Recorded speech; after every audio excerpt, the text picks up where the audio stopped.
Estão preparados para a emoção? Porque o episódio 22 chegou chegando e foi tiro, porrada e vixe pra todo lado. Gente, sério, teve tanta reviravolta que eu quase larguei o resumo e fiz um react ao vivo. Foi simplesmente insano. Fala, minhas estrelas, tudo bem com vocês? Se você tá caindo de paraquedas por aqui, muito prazer, eu sou a Lilian, sua parceira oficial nos resumos das novelas e séries bíblicas que a gente ama. Então já prepara a pipoca, pega o refri e se ajeita aí, porque esse resumo tá daquele jeitinho, intenso, emocionante e cheio de surpresas. Vem comigo, bora pro resumo. Olha, depois de ouvir a Nani, Asa toma uma atitude fora de seu caráter. Sim, meu povo, o rei tá totalmente fora da casinha e Zinri dá início a um plano de longa data. Porém, Asa se indignou contra o vidente e lançou-o no tronco, porque estava enfurecido contra ele. Por causa disso, também Asa, no mesmo tempo, oprimiu a alguns do povo. Segundo Crônicas 16:10, o episódio começa com Asa soberbo, perguntando o que Anani quer. O profeta, ao falar que já sabe da sua aliança com a Síria, Asa não demonstra nenhum tipo de preocupação. Apenas pergunta, e daí? E daí que eu estou aqui por causa disso? Tenho um recado de Deus para você, diz o profeta. E não confiou no Senhor teu Deus. Por isso o exército do rei da Síria escapou da tua mão. O que você está querendo dizer com isso? Os etíopes e os líbios não tinham um grande exército?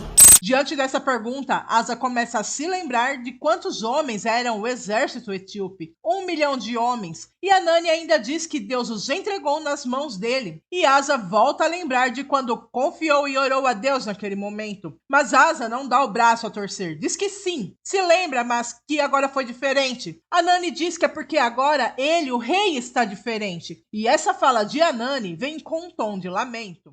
Porque quanto ao Senhor, seus olhos passam por toda a terra para mostrar-se forte para com aqueles cujo coração é perfeito para com ele, todo dele. Que tem sua confiança só nele. Mas você, Asa, isso de confiar no inimigo para te defender, agiu como um louco. Quem você pensa que é para falar assim comigo? Eu não acredito que foi Deus. Anani, você sempre implicou comigo, sempre. Você está preocupado com o tesouro do templo? Eu não estou preocupado com o ouro, Asa, mas com o altar.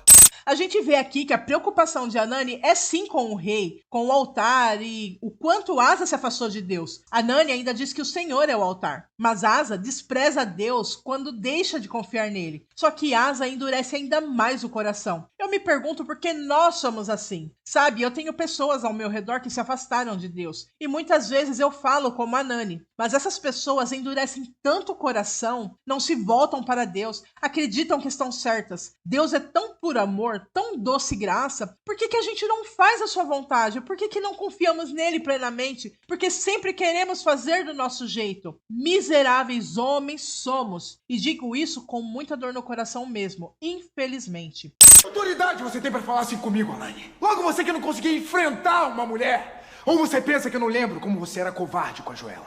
Agora você quer dar uma de valentão pra cima de mim? Ah, me poupe, Anani, me poupe. Olha, gente, Asa foi bem baixo agora nessa cena. Colocou Joela no meio, apelou feio como uma criança birrenta, assim como disse um dos seguidores aqui do canal. Quando a Nani diz que ele pode falar o que quiser e que isso não muda o fato de que desagradou a Deus, Asa o expulsa do palácio, mas a Nani o enfrenta e diz não. Eu ainda não acabei. E por que você agiu assim? Confiando no homem e não em Deus. Desde agora haverá guerras contra ti. Essa é uma lei irrevogável, Asa. Tudo que a gente planta, a gente colhe. Eu teria guerras. Seu filho. Como ousa falar assim do meu filho? Eu já fiz a minha parte. Depois num dia eu não te avisei. Anani! Prenda esse homem! Senhor? Coloca ele no tronco. Tanto Isá quanto Anani ficam estupefatos com a ordem do rei, mas Isá não diz nada, apenas obedece. E na cena seguinte, no Reino do Norte, Zinri está reunido com seus homens. Tudo indica que ele já deu as ordens necessárias para o que vem a seguir. E Zinri fala para si mesmo, chegou a hora de agir. Quando todos saem, vemos que Malquiel está ali, amarrado e amordaçado. Ele foi o primeiro a ser capturado. Na casa de Tibni, ao bater na porta esmurrando-a, Acabe atende e é a Dina, que pergunta pelo tio. Mas Acabe diz que ele não está, e ela, nervosa, grita grita com Acabe, chora e diz que ele mentiu para ela todo esse tempo. Acabe fica confuso, não sabe do que ela tá falando e pergunta o que aconteceu. E quando ela fala que já sabe que eles são irmãos, Acabe ainda tenta dar uma de desentendido, mas ela não aceita que ele continue fingindo e diz a ele que ouviu quando ele disse a Efá que já não aguentava mais esconder esse segredo. Ela pergunta quanto tempo ele sabe e ele revela que é desde quando ela se mudou com a família para Tisbe, pois Efá escreveu uma carta para Onri. Acabe então conta toda a história para Dina, que ficou desacreditada e horrorizada, pois Onri e Efá foram amantes todo esse tempo e Tibni não sabe de nada. Nesse momento, Efá chega e a Dina olha com nojo para ela e sai dizendo para Efá nunca mais dirigir a palavra a ela. Não muito longe dali, Zinri chega com seus homens à casa de Elá. Entra sorrateiramente ali, manda que os homens tomem posição e fiquem atentos ao seu sinal. Então bate na porta e ao ser recebido por Arsa, Zinri diz que levou um presente para o rei. No palácio em Jerusalém, Azuba bate a porta e grita por Asa desesperadamente. Ela pede que a deixe entrar, quer conversar com ele. Deve ter havido um mal-entendido. Asa, por sua vez, se mantém sozinho na sala do trono, pensativo ao ouvir a esposa do outro lado da porta. O seu semblante é de arrependimento. Dúvida, será que fez a coisa certa? Ao fazer menção de abrir a porta, desiste e deixa Azuba ali gritando sozinha. E na cena seguinte temos Zinri que serve tanto Elá quanto Arsa, deixando os dois bêbados. Elá desabafa, fala um pouco da perda do pai e como tem sido difícil para ele. Zinri apenas ouve. Elá e Arsa então começam a beber cada vez mais, ficando cada vez mais bêbados. E quando Elá se levanta e Zinri, ao apoiá-lo para não cair, dá o seu golpe final.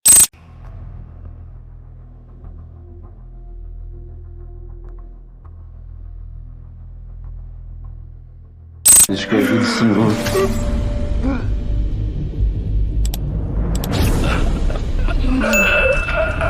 Melhor parar, meu rei. Eu tenho que concordar com o Zinri. O que foi que você fez? Tendo feito isso, pega a coroa e a coloca, assim como o colar de Baal. E Zinri agora se autoproclama rei. Depois disso, todas as mulheres e crianças são levadas até Zinri, juntamente com Malquiel. Olha, a família toda reunida. Vocês devem estar se perguntando o que está acontecendo. É simples. Eu matei o Elá e agora sou o rei de Israel. E hoje toda a casa de Baasa chega ao fim. Assim destruiu Zinri toda a casa de Baasa. Assim destruiu Zinri toda a casa de Baasa, conforme a palavra do Senhor, que contra Baasa ele falara pelo ministério do profeta Jeú, por todos os pecados de Baasa e os pecados de Elá, seu filho, que cometeram e com que fizeram pecar Israel, irritando ao Senhor Deus com todas as suas vaidades. Pois é, gente, não sobrou ninguém. Eu confesso que eu fiquei com pena das meninas, as crianças. Elas não tinham culpa de nada, mas enfim, nessa época era assim. Quando se exterminava um líder, era exterminada toda a família. E também foi a profecia. Deus deu o recado e quando Deus fala, tudo se cumpre. Em Jerusalém, com Anani ainda no tronco, Joela chega e fica inconformada ao ver o marido ali. Pergunta o que aconteceu e Anani diz que só falou a verdade para Asa. Jeú ainda diz que tem que ser assim. Quando Deus dá uma mensagem, ela tem que ser levada, não importa as consequências. Anani diz que não se arrepende do que fez, pois ele obedeceu a Deus. Mas como você falou? Você enfrentou Asa? Perguntou Joela. E Jeú defende o pai. Diz que mesmo se ele tivesse usado as melhores palavras, ninguém gosta de se confrontar com a verdade. Diante do sofrimento da família, Baraquias e Elá decidem ir conversar com o rei.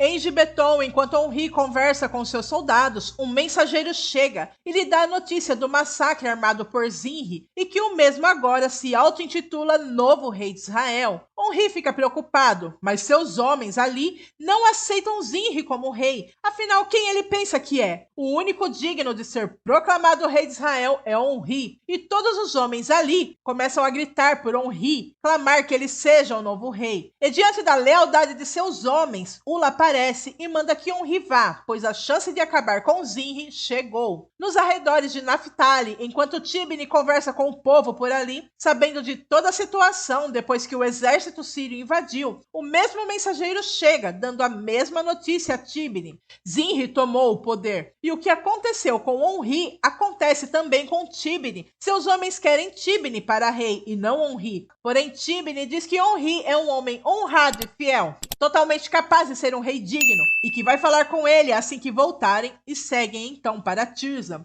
De volta a Jerusalém, Elá e Baraquias, já diante do rei, tentam falar com ele e abrir seus olhos. Então, vocês estão questionando a minha ordem. Riasa, com todo respeito, o sacerdote não é um traidor. Então você sabe o que ele falou pra mim? Não, senhor, mas eu Então não acredito abre a boca pra falar o que você não sabe, Baraquias. Não abre a sua boca pra falar o que não sabe. Eu sou o rei aqui. E ele não pode entrar aqui de qualquer jeito falando o que ele quer. Ninguém tem culpa se as últimas atitudes do rei não agradaram a Deus. Zá, Tira a hospedaria desse homem. Agora vai ser de outro. Meu rei, por favor, nós não queremos desrespeitá-lo. Nós que estamos pedindo é justo. O que estamos pedindo... Rei Asa, por favor, não faz isso. A gente só... Por causa da sua petulância e audácia, você tá dispensado. A partir de hoje você não trabalha mais aqui. Do norte, enquanto Zinri pensa que está tudo bem e bebe seu vinho tranquilamente, um soldado invade a casa e ao derrubar o soldado de Zinri, ele leva o recado de Onri para ele. A cidade está tomada, não adianta fugir, e a pena de quem conspirou contra o rei é a execução. Onri é o novo rei de Israel e irá acabar com ele. Onri ainda manda dizer que as ameaças de Zinri acabam ali. E assim como Zinri acabou com a família de Baasa, a família de Zinri nunca chegará até ele, pois o mesmo aconteceu. Depois do recado dado, Zinri fica furioso. E estamos em Jerusalém novamente. Azuba segue até a sala do trono para falar com Asa. Enquanto Asa pede que ela o deixe em paz, ela implora para ele, diz que não sabe o porquê ele está fazendo tudo o que está fazendo, mas pede por favor que pare. Você tá ferindo quem te ama, quem só quer o seu bem, Asa. Por favor, Asa, eu imploro. Deus não vai se agradar disso. eu já disse para. Eu preciso sair daqui. Não! Eu não vou deixar você fugir assim, Asa. Nós somos um só. Se você tá sofrendo, eu também tô. Não adianta te falar. Você não me entende, Azuba. Então me faz entender, meu amor. Por favor, fala comigo.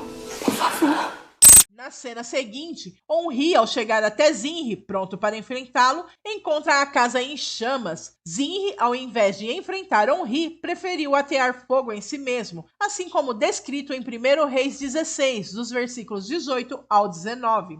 Em Jerusalém, ali amarrado ao tronco, Hanani já se encontra cansado e sem forças. Joela, que fica abraçada ao marido, dando todo o seu apoio, diz que passará a noite com ele. E nesse momento, Asa chega com Azuba. O rei, ainda com um tom soberbo, pergunta se ele aprendeu a lição. Porém, Hanani não responde coisa alguma. Asa então manda que o tirem dali. E em meio à alegria dos que estão ali, o rei não espera agradecimentos. Apenas olha para Azuba e pede para irem embora. Já em seus aposentos, Asa entra totalmente despido de sua arrogância. Porém, há uma certa tristeza. Podemos ver aqui que Asa ele fica todo confuso no que faz. Ele toma decisões de cabeça quente, depois fica pensativo, querendo saber se foi a coisa certa a fazer. Mas quando alguém aponta o erro dele, ele não aceita e faz pior ainda. Tanto ele mesmo não acredita em suas atitudes, que essa é a próxima cena.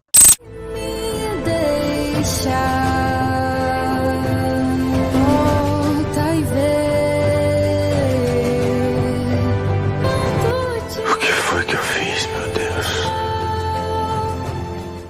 Essa cena mostra que há sim ainda um temor de Deus dentro de Asa, mas infelizmente ele não dá o braço a torcer. E que episódio foi esse, meu povo? Me digam vocês nos comentários. Era o que você esperava? Foi mais que esperava? Foi menos? Eu confesso que eu fiquei grudada na tela do PC sem nem piscar. Pra você que ficou comigo até aqui e ainda não se inscreveu no canal, se inscreve aí, porque o próximo episódio também não deixa a desejar. E aproveite e deixa seu like caso ainda não deixou e compartilhe para que mais pessoas possam acompanhar nosso conteúdo. Assim você me ajuda a crescer e a trazer mais e melhores resumos pra você. E toda honra, toda glória e todo louvor sejam dados ao nosso Deus, Rei dos Reis e Senhor dos Senhores. E eu vou ficando por aqui. Até a próxima. Tchau!